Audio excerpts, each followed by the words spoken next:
الرحمن الرحیم۔ ربیع بن سلیمان رحمۃ اللہ علیہ کہتے ہیں کہ میں حج کے لیے جا رہا تھا، میرے ساتھ میرے بھائی تھے اور ایک جماعت تھی۔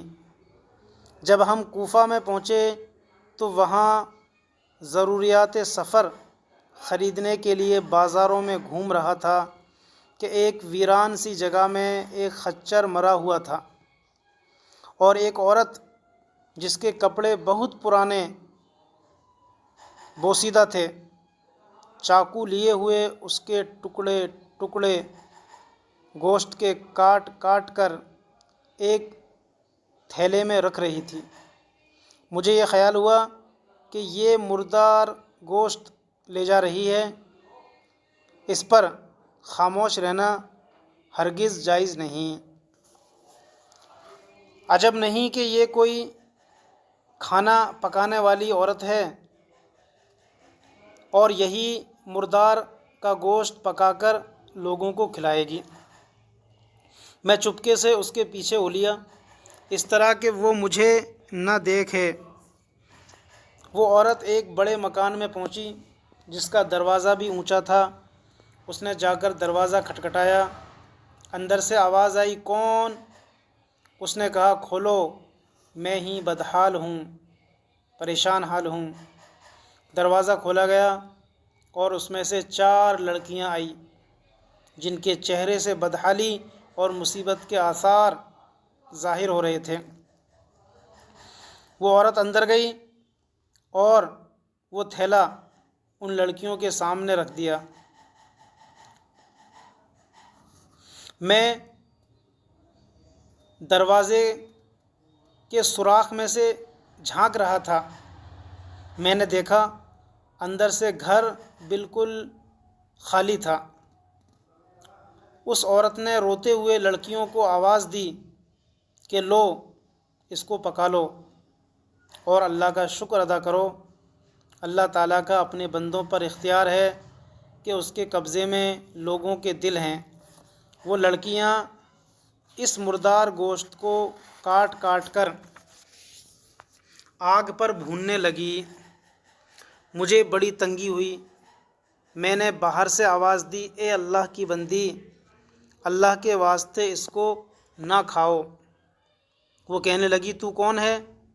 میں نے کہا، میں ایک پردیسی آدمی ہوں۔ کہنے لگی، اے پردیسی، تو ہم سے کیا چاہتا ہے؟ ہم تو خود ہی مقدر کے قیدی ہیں۔ 3 سال سے ہمارا نہ کوئی مددگار ہے نہ کوئی خبر لینے والا۔ تو ہم سے کیا چاہتا ہے؟ میں نے کہا، مجوسیوں کے ایک فرقے کے سوا مردار کا کھانا کسی بھی مذہب میں جائز نہیں ہے۔ وہ کہنے لگی، ہم خاندان نبوت کے شریف لوگ ہیں، ہم حضور صلی اللہ علیہ وسلم کے خاندان کے شریف لوگ ہیں۔ ان لڑکیوں کا باپ بڑا شریف آدمی تھا، وہ اپنے ہی جیسوں سے ان کا نکاح کرنا چاہتا تھا اور اس کی نوبت نہ آئی کہ اس کا انتقال ہو گیا۔ جو ترکہ مال دولت وراثت میں اس نے چھوڑا تھا وہ ختم ہو گیا۔ ہمیں معلوم ہے کہ مردار کھانا جائز نہیں، لیکن مجبوری میں، اضطرار کی حالت میں جائز ہو جاتا ہے۔ ہمارا 4 دن کا فاقہ ہے، 4 دن سے ہم نے کچھ نہیں کھایا۔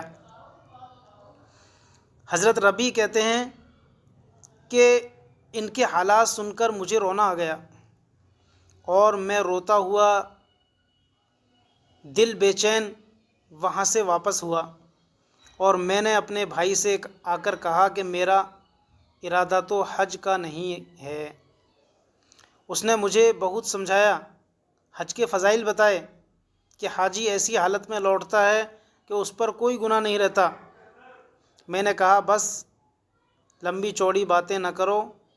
یہ کہہ کر میں نے اپنے کپڑے اور احرام کی چادریں اور جو سامان میرے ساتھ تھا وہ سب لیا، اور نقد 600 درہم تھے وہ لیے، اور ان میں سے 100 درہم کا آٹا خریدا اور 100 درہم کا کپڑا خریدا، اور باقی 400 درہم جو بچے وہ آٹے میں چھپا کر اس بڑھیا کے گھر پہنچا، اور یہ سب سامان اور آٹا وغیرہ اس کو دے دیا۔ اس عورت نے اللہ کا شکر ادا کیا اور کہنے لگی، اے ابن سلیمان جا، اللہ جل شانہ تیرے اگلے پچھلے سب گناہ معاف کرے اور تجھے حج کا ثواب عطا کرے اور اپنی جنت میں تجھے جگہ عطا فرمائے، اور اس کا ایسا بدل عطا فرمائے جو تجھے بھی ظاہر ہو جائے۔ اس کے بعد سب سے بڑی لڑکی نے کہا، اللہ جل شانہ تیرا اجر 2 گنا کر دے اور تیرے گناہ معاف کر دے۔ دوسری لڑکی نے کہا، اللہ جل شانہ تجھے اس سے بہت زیادہ عطا فرمائے جتنا تو نے ہمیں دیا ہے۔ تیسری لڑکی نے کہا، حق تعالی شانہ ہمارے دادا کے ساتھ یعنی حضور صلی اللہ علیہ وسلم کے ساتھ تیرا حشر کرے۔ چوتھی لڑکی نے کہا، جو سب سے چھوٹی تھی، کہا، اے اللہ جس نے ہم پر احسان کیا تو اس کا نعم البدل اس کو جلدی عطا کر اور اس کے اگلے پچھلے گناہ معاف کر۔ حضرت ربی کہتے ہیں کہ حاجیوں کا قافلہ روانہ ہو گیا، میں کوفہ ہی میں مجبوراً پڑا رہا کہ وہ سب حج سے فارغ ہو کر لوٹ بھی آئے۔ مجھے خیال ہوا کہ ان حاجیوں کا استقبال ہی کر لوں، ان سے اپنے لیے دعا کراؤں، کسی کی مقبول دعا مجھے بھی لگ جائے۔ جب حاجیوں کا ایک قافلہ میری آنکھوں کے سامنے آ گیا تو مجھے اپنے حج سے محرومی پر بہت افسوس ہوا اور رنج و غم ہوا، اور رنج و غم کی وجہ سے میرے آنسو نکل آئے۔ جب میں ان سے ملا تو میں نے کہا، اللہ جل شانہ تمہارا حج قبول کرے اور تمہارے اخراجات کا بدل عطا فرمائے۔ ان میں سے ایک حاجی نے کہا کہ یہ دعا کیسی؟ میں نے کہا، ایسے شخص کی دعا جو دروازے تک کی حاضری سے محروم رہا۔ وہ کہنے لگے، بڑے تعجب کی بات ہے، اب تو وہاں جانے سے انکار کرتا ہے؟ تو ہمارے ساتھ عرفات کے میدان میں نہیں تھا؟ تو نے ہمارے ساتھ شیطان کو کنکریاں نہیں ماری؟ تو نے ہمارے ساتھ طواف نہیں کیا؟ میں اپنے دل میں سوچنے لگا کہ یہ اللہ کا لطف ہے۔ اتنے میں خود میرے شہر کے حاجیوں کا قافلہ آ گیا۔ میں نے کہا، حق تعالی شانہ تمہاری محنت اور کوشش کو مشکور فرمائے، تمہارا حج قبول فرمائے۔ تو وہ بھی یہی کہنے لگے کہ تو ہمارے ساتھ عرفات پر نہیں تھا یا تو نے شیطان کو کنکریاں نہیں ماری، اب انکار کرتا ہے؟ ان میں سے ایک شخص آگے بڑھا اور کہنے لگا کہ بھائی اب انکار کیوں کرتے ہو؟ کیا بات ہے؟ آخر تم ہمارے ساتھ مکہ میں نہیں تھے یا مدینہ میں نہیں تھے جب ہم قبر اطہر کی زیارت کر کے یعنی حضور صلی اللہ علیہ وسلم کی قبر کی زیارت کر کے باب جبرائیل سے باہر کو آ رہے تھے؟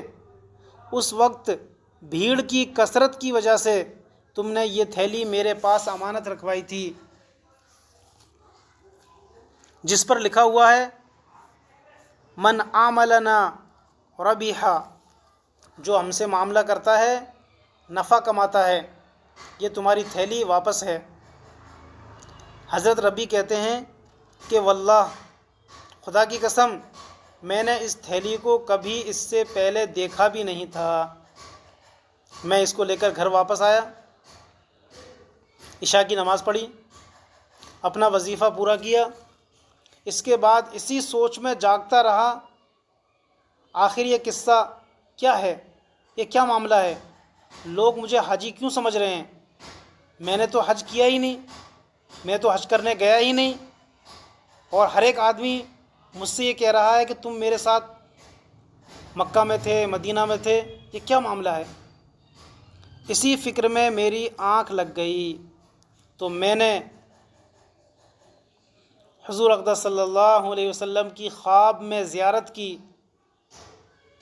میں نے حضور صلی اللہ علیہ وسلم کو سلام کیا اور میں نے حضور صلی اللہ علیہ وسلم کے ہاتھوں کو بوسہ دیا، آپ کے ہاتھوں کو چوما۔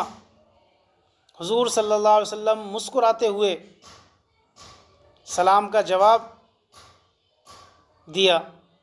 حضور صلی اللہ علیہ وسلم نے مسکراتے ہوئے سلام کا جواب دیا اور ارشاد فرمایا، اے ربی، آخر ہم کتنے گواہ اس پر قائم کریں کہ تو نے حج کیا، تو مانتا ہی نہیں۔